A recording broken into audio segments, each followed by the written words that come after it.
let's go on to the third statement.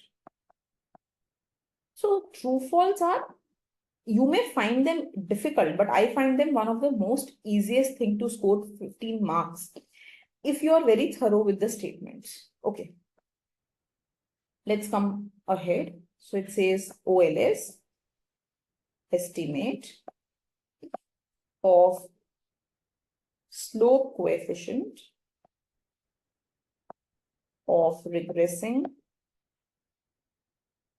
y on x is same as x on y. It is same as x on y. This is absolutely incorrect. Absolutely incorrect. When you regress y on x, you write like this.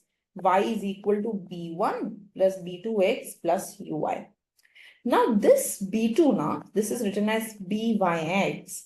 Its formula is summation xi yi by summation xi square. And when you regress x on y, you will write x is equal to b1 plus b2y plus ui.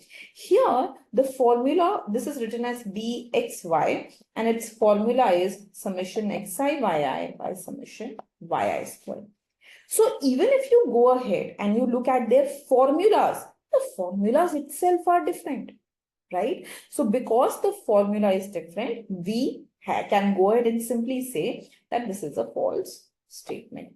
In one, x is dependent. In one, y is dependent. Both cannot have the same slope, right? So try to understand. This is y on x. Its slope is byx. This is x on y. Its slope is completely different. It is bx1, right?